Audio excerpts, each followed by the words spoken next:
The following is a Hoop Ball presentation.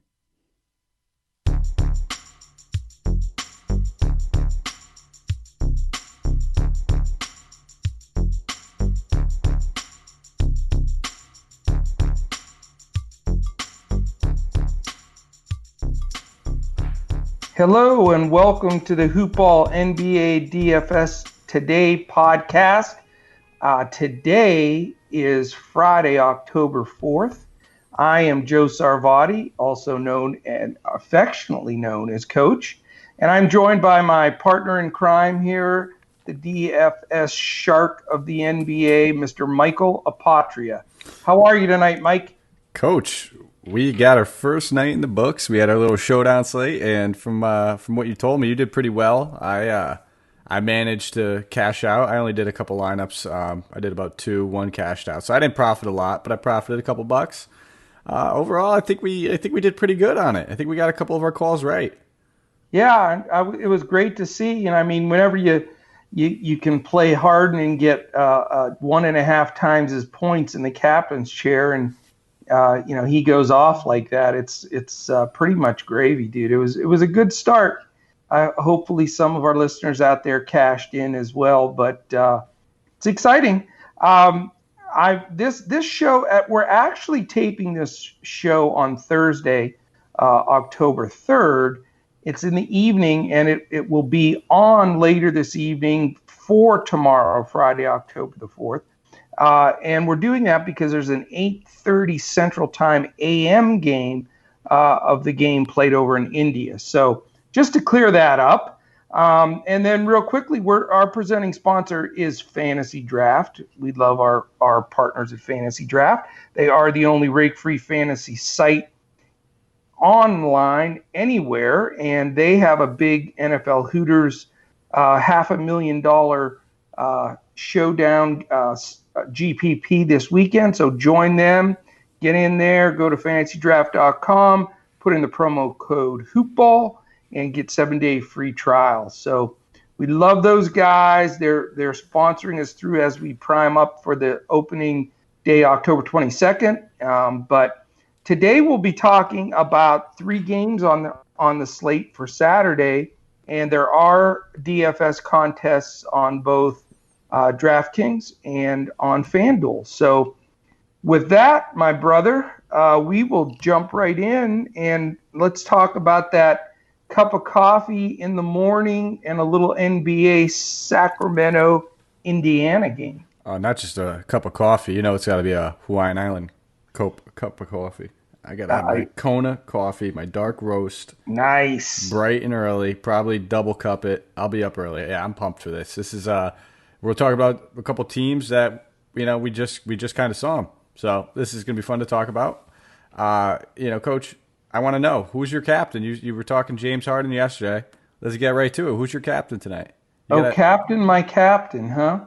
Well, I'll tell you what. I mean, I have been on the early preseason Buddy Hield bandwagon, and I've been saying right along I felt he'd come out of the gates just firing with guns a-blazing, just to really take his game to the next level. And I have no problem putting him back in that seat. In the first game that they played earlier today, or was it yesterday? I can't, with these games like 12 hours off, it's so bizarre. But they played one game against each other over there already, and Buddy was 11 for 20 from the field, dropped a cool 28 points.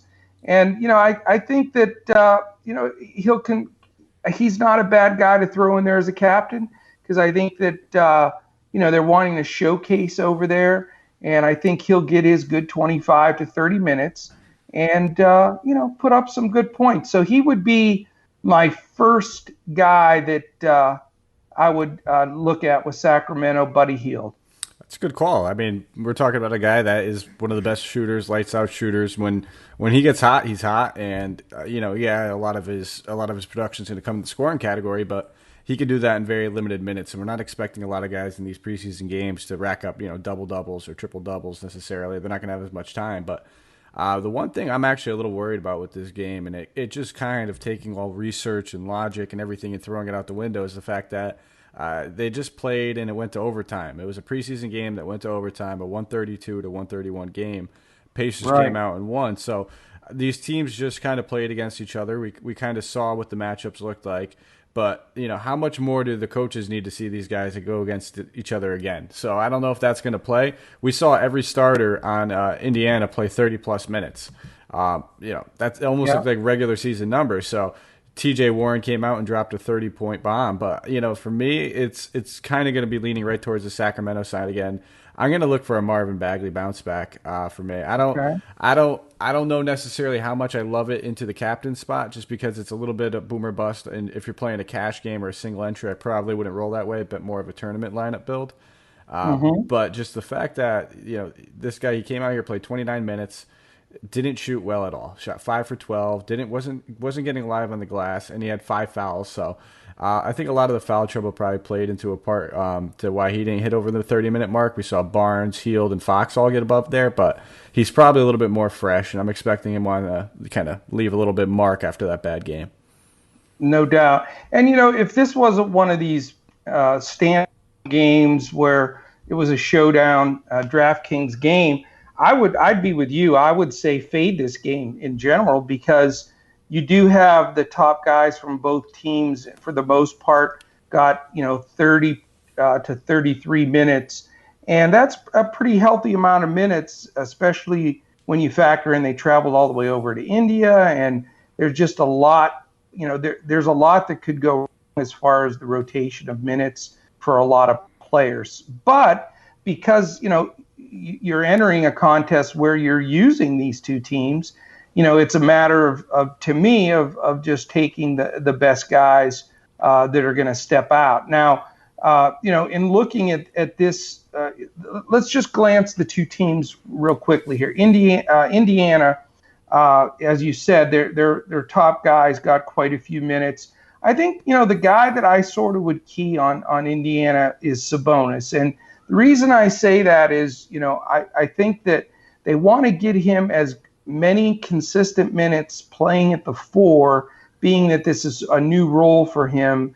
And I think that, the more he's in that rotation at the 4, the better it's going to be for him. So I give him a slight edge there, even though he logged 31 minutes and had 21 and 12, which, like I said, I think he's going to do great at the 4 this year. But I think that's a guy that I like. The other guy I'll mention from Indiana that might be a bit of a contrarian, sort of a lower-owned guy, is Jeremy Lamb. And the reason I state that is, that 2 spot until Oladipo comes back is wide open. And Lamb has every chance in the world to be the man to log the big minutes in that role. And I think, these games in the preseason mean a little bit more to him, because it's sort of his position to lose. So, that's another guy I would lean to on Indiana as well. I love this bonus call. I mean, when you look at his minutes total, 31, and then you look at everybody else on the Pacers, including their bench, the only other actual guy that you can call a center was Elise Johnson. He's, more or less a forward, 6'9". Jakar Sampson, I guess you can call him the tweener, but everybody else is pretty much a wing or a guard that played off the bench. So it just goes to show you that Sabonis is getting some minutes at center as well. And when you talk about him versus Turner, I'm going to take Sabonis any day of the week, because he's going to be playing both power forward and center. Like I said, Turner's not playing power forward. So if anybody's going to have a less likely chance to see, I guess, as many minutes, it would probably be Turner. Plus, Turner is actually the only guy from last season still in that starting lineup. Sabonis did start here and there, but it was more or less just in the aspect of when Turner was not healthy. So he's the one that they've seen in the starting lineup. The rest of these guys, might see a few extra minutes, even though they just played in the double overtime just to get that continuity.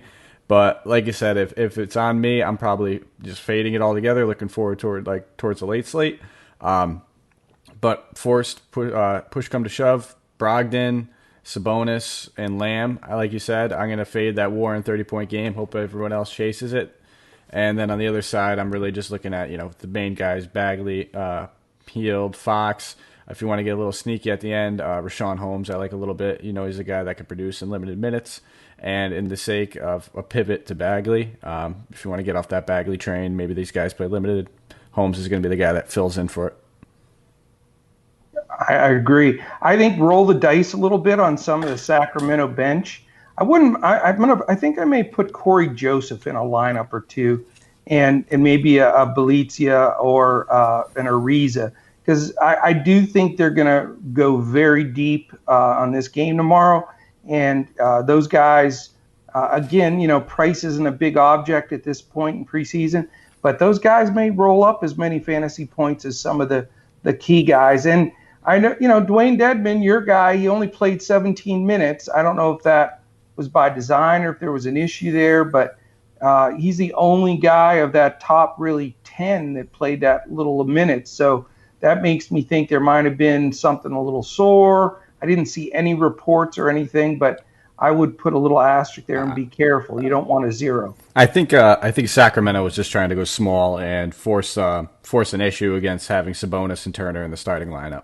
So okay. they did a little 28 minutes to Ariza, 28 minutes to Bogdanovich off the bench. Looks like they were just running a lot of Bagley at the 5, which is that's probably why Bagley got in trouble too, because Bagley only did have his 5 fouls. Did struggle, and both of the front court members for the Pacers both had great games, 13 and 12 rebounds. So I think tail of the tape, just looking at the box score, that's what I'm getting from it. Don't be surprised if when the regular season rolls around, Bagley doesn't slide back into the 5 and Dedman comes off the bench. I wouldn't be surprised for a half a second if that happened. But all right, my man, let's go to game 2. There's 2 great games in the evening, and 2-game slate. That you can play on FanDuel, and the first game is a nationally televised game.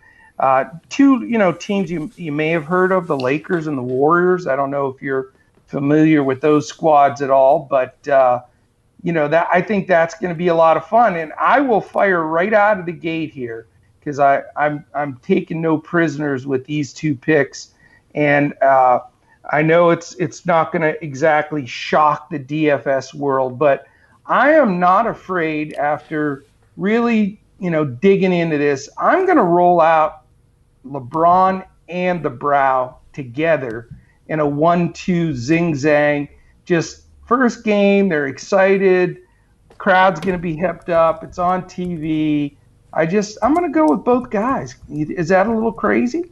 I mean, nah, not really. Am I going to do it? Probably not. I think, me personally, I love Davis. I'm going to be all over Davis. LeBron, on the other hand, that's something I think I could do without. I just know that, looking back in the past in the preseasons, he just doesn't seem to want to play that much, doesn't feel the need to. I mean, maybe he does this year because he's playing with Davis. I don't know. He played 15 minutes last year, and that was his first preseason game with the Lakers. So I wouldn't be expecting too much. It's just at the end of the day, they don't need to play him. And you saw what like a simple soft muscle injury can do to a guy like that. Debilitated him last year from just a groin strain. So I think if the game's that was such an aberration though. He's been so healthy for so long. I don't think we're gonna see a repeat of that. I know Father Time's ticking, but I'm telling you, this is the redemption season for LeBron. I think. Even if he plays 18 to 20 minutes tomorrow, he's in my lineup. I think he's chomping at the bit to go. That's my call anyway. Oh no! Hey, listen. If you tell me he's getting 20 or more minutes, I'd be all over that. I just also know that there's 2 other high price stars that I wouldn't mind getting a couple shares of as well. So when push comes to shove, I feel a little bit better about Davis over LeBron. I feel. Just knowing what Steph Curry can do in very, very limited minutes, dating back to last season, we saw kind of how the Warriors handled their preseason loads early on. Basically, distributed all the minutes amongst everybody on the team, but all the starters got about 20 to 24, so we know exactly where they were. He's a guy. He only needs the hits. He could hit 6, 7, 8 3-pointers in 18, 20 minutes, not including just the regular counting stats as well. And, I don't want to get ahead of myself, but a center over there on the Magic just produces insane numbers in limited minutes. So there's a few other guys I feel a little bit safer with. But if you tell me LeBron comes close to putting a triple-double up in 20 minutes, it wouldn't shock me. No, I don't see a triple-double, but I think he'll have enough impact. And again, salary is somewhat just not an important situation because – there's so many cheaper guys that are going to play equal minutes with the regulars that, you almost can throw out the pricing out the window. So anyway, we'll see how that rolls. But I can see myself putting both studs out there. I think it's actually going to be somewhat contrarian. I know that sounds weird, but I doubt there'll be a lot of people that roll both guys out there. So we'll see. I know they'll both be owned, but a lot of people will be splitting and going with one or the other. The other Laker guy that I like as sort of my sleep guy that I think has the potential to do some damage is Caldwell Pope. I had sort of talked about him a little bit on the show with Dan on NBA Today the other day. Just sort of, I get the feel that there's such a competition behind Green for those big minutes at the 2. And, Pope has been running a lot with the first group in practice the first couple of days. And, he's definitely not shy whatsoever. And I think, he'll get a decent amount of shots up. And I think he has a little something to prove. Everybody's been fussing a little bit that Avery Bradley's been incredible so far in the first 3-4 days, whatever it's been, defensively and hitting shots. So I'm looking for a little bit of a sneaky Caldwell Pope pick. I like the Caldwell Pope pick, but the only thing about the Caldwell Pope pick that I kind of run into is if you are playing LeBron, I think they're going to directly correlate into each other's value, because I don't think he's going to play a lot at shooting guard. I think he's going to see most of his minutes at the 3. And they're going to jumble up the whole Bradley, Caruso, and LeBron thing going on at point guard and shooting guard over there. So I think he's primarily going to play a 3, especially with Kuzma out. That's where he's going to see his minutes. There's no Kuzma, no Dudley, no Horton Tucker. Really, they don't have any threes on the line, right now in the preseason. So I would think LeBron and Pope, get all of those minutes at the 3. Yes, and that's exactly. So he's going to get the minutes that where you're not seeing, because they're going to do a couple lineups where they have like Rondo playing point, Bradley at the 2, or Danny Green at the 2. Well, Green actually, now that we're saying it out loud, Green could probably get some minutes at the 3 as well. So, but they're just going to be jumbling it up. They're going to try a bunch of different combinations. I think I touched on it the other day when we were talking, and it's really going to be the tale of two things. It's either going to be, give these guys big minutes in one game, let each guy get a run at a position, see how they do with a full game worth, or they're just going to jumble them up every single game and see who plays the best in limited minutes, and that's going to be their starter going into the season. So, if you can hit it on the head and get it right, great. But I think out of all those guys, being Green, stable veteran who we know what we have there. We don't really need to push him in a preseason game. We don't need to really see how he's going to mesh regardless. They know that his defense is going to keep him on the court regardless. So I'm not really into Green. I'm looking at the guys that kind of need to either prove themselves or can produce big numbers in limited minutes. And I think Caldwell Pope is one of those guys that kind of needs to prove himself on the team if he wants to get a couple extra minutes. So I think you hit it right there on it. Honestly, not a lot of Lakers I'm loving outside of Caldwell Pope. And Davis, I mean, like you said, LeBron as well. He's always going to be in play. If you wanted to play a little JaVale McGee, I'm not going to knock it. I just, I'm going to use my center spot elsewhere. Do you really want to bring up JaVale McGee? Yeah, right. After I just said that, you should just jump on it and play him this early in the year, after you told me to bench him with 26, 21, and 6. Hey, it happens. I got burned. I love you, man. I love you. You're the shark. You're the shark. We burned. all stub our toe once in a while. There's a toe stub. We all know that. No worries. That's only the first mention of maybe 200-300 for this year, but it only cost me 5 figures, man. That's all. It wasn't that big of a deal. All right, I'm good with the Lakers. If we want to jump over to the Warriors. All right, and I'm gonna start off here too, because I know you're gonna jump me like a dog on the side of the road here, but I'm fading my favorite shooter of all time, Steph Curry. I never like to take him when it really doesn't matter that much, and I think he'll come out and, gun a couple threes, but I just don't think he's going to be a monster focus of anything. I think the focus will fall way more on D'Angelo Russell with his first run with the team. They're trying to give a nice look at Alec Burks to see if he can be a rotational player. And, I just think they're going to be playing so many different guys. I just don't see the need to go with Curry. And I know he's probably one of your main guys, maybe your captain even. No, I mean, I do like him. I mean, honestly, I get more juiced up about Vucevic later on when we get to him, but I do like him for the sheer standpoint of trying to build like a GPP lineup, and you're trying to get the most out of every guy in your lineup. It just makes a little bit more sense to me to pair Curry with Davis rather than just double stacking those two. Because at the end of the day, if Davis can go out there and score, let's say 24 in limited minutes, and so could Curry, odds are there's not going to be somebody else on there on each respective team scoring 24 as well. So I mean, for the sheer upside factor, I do like Curry more than LeBron with that pairing. But I mean, I'm a little bit juiced up by a bench guy actually, just knowing that we're not going to see Looney most likely with his rolled ankle. We're not going to see Willie Cauley-Stein. I think they kind of have to play Armor Spellman. Like, they have no choice. He's going to be dirt cheap. He's going to be down at the bottom if you need to save a couple bucks. He's like a 4K guy. I'm getting a little juiced up, but I'm not expecting much. When I say these guys, if you get 15 points from a guy down there, 20 points, you'll take that. Absolutely. No, and those guys always pop in there. I think that's a good call. But I do think we may have to have our first Coach versus Shark side wager that I'll take LeBron against Curry in most fantasy points for the game. I'll take it.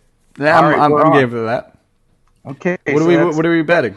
We will keep. This is what I'd like to do. I think we keep a running total, and then we'll do a contest.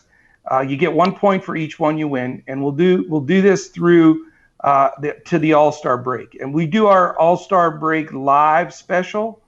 The person that's losing has to do the show live in a chicken suit. I don't know where I'm going to get a chicken suit, but I'll do something ridiculous. I'll wear something ridiculous. It has to be a chicken suit, and you get it at the costume store, dude. You rent it. You get it. I'll send you one on Amazon.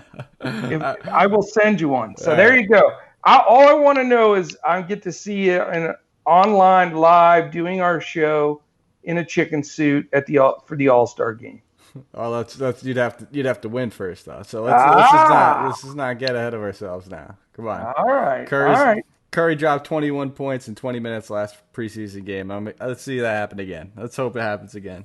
All right, dude. We got challenge one. Hey, my favorite guy for the Warriors is Draymond Green. And I'll say two reasons. One, his motor is one level. I think he'll get minutes, and he's going to make the most of those minutes, and he scores fantasy points in every which way he moves, turns to the right and he gets a fantasy point. So I like Draymond in there, and I did, if we did our show the other day, we did a clip from Draymond, and he was talking about how he's part of that was he was getting back on his diet that he was on during the playoffs last year and trying to really get himself in good shape. So, that also translates to me that he wants, to get some good minutes out there to run and get fit. And I think maybe Kerr will give him a few extra to do that. And he certainly takes advantage of it. And I think he may be the number one target for me for the Warriors. I like him. I mean, he's a guy that just puts up a lot of counting stats in limited minutes. I mean, the one thing that bothers me is that he doesn't score a lot, and he needs to really pile up the counting stats if he's not going to score a lot. I mean, because we're talking about a guy that when he gets 36 minutes, he'll be lucky if he gets 12 points. So if he's going to get 20, you're 4 or 5 points, and then if he comes back with 6 rebounds, 6 assists, you can live with that. That would be okay. A steal or two or block, that'll be all right. But you're going to really need the counting stats. But he's a guy that can do it, and without their big men, there's going to be rebounds available to grab. So good call. I like it. Thank you. If there's a handful of guys in the league that to me, the scoring is a bonus, I never stress over Draymond's point total because he's going to get rebounds, steals, assists by the bushel. So I'm always comfortable with him in that type of a situation. All right, Chief, let's hit the third game because we want to keep this train rolling. We're going to, we did some long preseason shows to get everybody ready, but we want to snap these off and get them done and get these done right so we can make some money and not have to listen to these super long pods. So I am, speaking of that, though, going to just mention very quickly, we are sponsored by Fantasy Draft, even though they'll be NBA kicking off October 22nd. Get on with them, fantasydraft.com. Hoopball's the promo, and support them.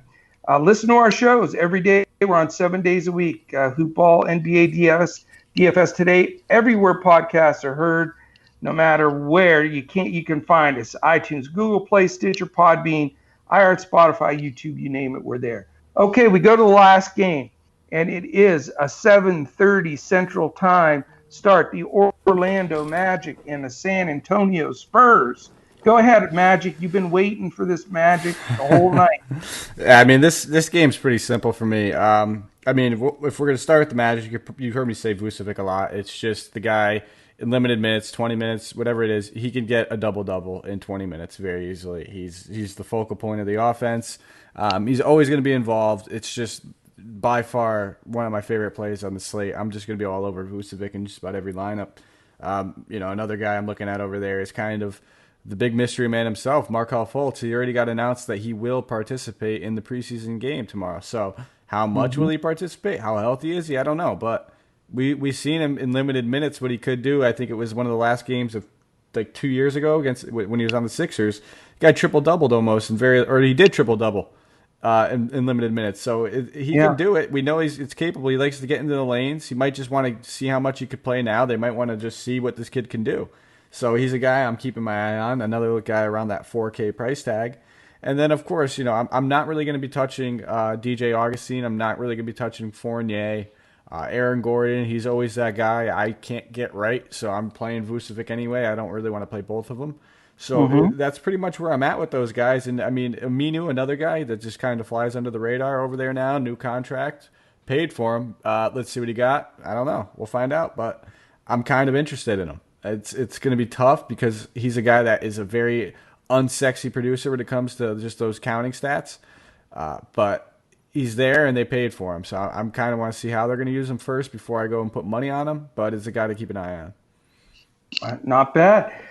For me, and you'll see this as the listeners as the year goes on. To me, it's just as important who you fade as who you play. And this is a game, looking at the Magic in the past in preseason, the coaching tendency, and how things, with a veteran team who has almost everybody back. I'm going to pass mainly on the whole Magic team as much as I possibly can. I think they'll play 14 guys. I see everybody from Terrence Ross to Fultz to Carter Williams to Aminu to Isaac to Gordon to Vuk to everybody. I think they're all going to get minutes. So I don't see anybody, going outside of themselves to get big minutes and have a big game. And when you play the Spurs, the best way to make the Spurs team or impress Pop is by playing good D. So I am not on the Magic at all tomorrow. It may be a complete fade for me. The one guy I would take a shot at cheap would be Mo Bamba. He's 100% healthy. They want to get him in the rotation for sure. And he's such a blocks per minute guy. He can throw some points up on the board quickly. But I'm going to be mainly Passola on the old Magic tomorrow. You're going to make a mistake if you don't play a little Vuk. I think I just love what he can do. I think last year, I'm looking at the stats now, 23 minutes, 20 points, 5 rebounds, 2 assists. And that's not very often that you see Vuk only have 5 rebounds, even in those limited minutes. So I just think a lot of this offense is going to run through him. They don't really have a center that can really body him. I mean, Aldridge is going to probably have his hands full with Gordon. I'm expecting Pirtle to be on him. So I'm just gonna roll with it. Like I said, I don't want to get too cute with this. I want to just play the guys I know that can produce in limited minutes, and I know he's probably one of the best on the slate. But that's a good pivot. If a lot of people are going to play Vuk, he's not going to be low owned. I'm not expecting him to be low owned. I'm going to get my low owned guys with my 4K guys and my shots elsewhere. Everybody and their mother is going to be playing Vucevic, LeBron, Davis, Curry. It's not a secret. Right. Those guys can do it. So you got to make some pivot somewhere, and and that's a good one. That's why I'm looking to pivot away from them. But the beauty of preseason, this is where we're learning, what's going to work, what's not, and the best way to look at a lot of this is, you just look at past years and coaching tendencies on if they play guys a lot or not in the preseason. That's why we talk about it multiple times. I love playing Houston Rocket guys, and you brought that up. D'Antoni's just known for getting those guys to log minutes even in the preseason. So I know, right? It's almost as coach if somebody was going to tell our listeners that he was going to play 28 minutes. I know, and he played exactly 28 minutes. I was so happy watching Hart. I couldn't believe it. He had the 4-point play, the 1 foot corners. I mean, it's just he's amazing to watch, dude. All right, let's go to the Spurs, our last team. All right, done. I am going to I am stacking up mostly Lakers and Warriors. Like I said, I'm really high on the big guys in that game. So I'm, out of most of my guys are going to be from that game, and I'm going to fade this game as much as possible. Like I say, maybe just using one Magic player. The Spurs have a few guys that I think are interesting. I'm really high on Lonnie Walker. I love his motor. I think he'll get a decent run, and he's trying to prove himself in the rotation. So I think he's a nice guy to play. I think they'll, Pop wants to let Murray and White play alongside of each other and start getting some continuity there. So I do like those guys together, but, it's just, I'm not sure how many minutes he'll give White coming off FIBA. He may want to bring him a little bit slower, and Murray obviously coming back after the injury. You can always go safe and play either a DeRozan or Aldridge. They'll probably get 18, 20 minutes and put up average stats, for preseason. But again, nobody blows my mind on these teams. I like more, again, the guys that have to prove themselves that are trying to get in the rotation, like a Trey Lyles or a Lonnie Walker if you're looking for somebody cheaper. And, if you're going to probably have some extra dollars, it doesn't hurt to play one of the main Murray, DeRozan, or Aldridge guys, just for that 20 minutes, spin are going to get decent points. But, I'm cherry picking a guy or two just from, maybe the Spurs Magic combination and rolling the dice mainly on the Lakers and Warriors for me. Yeah, I'm not really touching anybody on the Spurs. Just knowing what they do every year. I know last year in the first preseason game they went 18 deep. Coach, 18 players got minutes. Not one starter played more than 18 minutes. 18 minutes was the max, and that was for DeRozan. Aldridge played 17. The backcourt's even more crowded now that everybody's kind of healthy and back. As far as there's 4 point guards. I don't expect any one of them to get more than 16 to 18 minutes. There's no reason to. I agree. So I just think this whole game. I mean, if I was going to play one, it would probably be maybe Murray, just because he's the one coming off injury. The other guys are a little bit more tired. We know that Patty Mills played in FIBA. Like you said, White. So those guys might get a little bit of a pass. That brings your other guy up to Lonnie Walker. But they're still going to play a little bit. I don't think they're going to get DNP'd. So even if it's 6, 8, 10 minutes, it's still going to matter a little bit. And there's no reason. It's a team full of veterans except for that. So I'm good with them. I'll take a hardcore pass. Murray, if you wanted to get somebody in there for me. Otherwise, I'm good, because if I'm going to pay 68 or 6,600, 6,400 for like the Aldridge DeRozan price, I'll find the extra 300-400 and go to Green, or I'll find the extra grand and go to another superstar. I just don't need to do it. I'm with you, Mr. Shark. All right, man. I think that will be today's show. Hit us up on Twitter. Any questions? We'll both be posting updates. I'm at Joe Sarvadi, JoeSarvadi.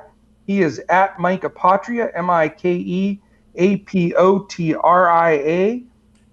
Follow at Hoopball Fantasy. There'll be constant blurbs and updates. Anything comes across the line of somebody sitting or any last-minute decisions like that. Again, as we know in preseason, if you can just avoid taking a goose egg somewhere and getting everybody contributing, you have a good chance to cash. So awesome stuff, man. We're going to make money and go LeBron, I guess, is what my big thought is today. I don't even care about the money now. I just want to win the glory and the pride of it. The chicken suit challenge. Let's go, man. We're great. And if any of our listeners, if you want to send an idea of maybe a chicken suit, I can send to get Mr. Apotria ready for that show. Be happy to shoot me that on Twitter as well. We'll get him a good one. Yeah, let us know. Which side would you be on? Would you be on the LeBron or the Curry side for tomorrow night? That's right. Let's see who's got more backers. We'll see how it goes. Well, awesome, man. We'll be tomorrow. We will have a show. It's a 1-game slate. It's Charlotte Boston will be the 1 game on the slate tomorrow for that show. But that's it, dude. We're it's gearing up. Everything really starts on Monday. Monday, there's 4 games, Tuesday 5, Wednesday 5, and Thursday 5. So how's that for perfect size slates to dissect as the week goes on? Those will be some good money makers. Oh, yeah. I'm looking forward to them. All right, man. Well, terrific. We want to thank the listeners here for joining us on Hoopball NBA DFS today. For Mike Apotria, I'm Coach. We'll catch you tomorrow, and we will be ready to crush it as we all clean up an NBA DFS this season. Thanks, and go LeBron! Yeah.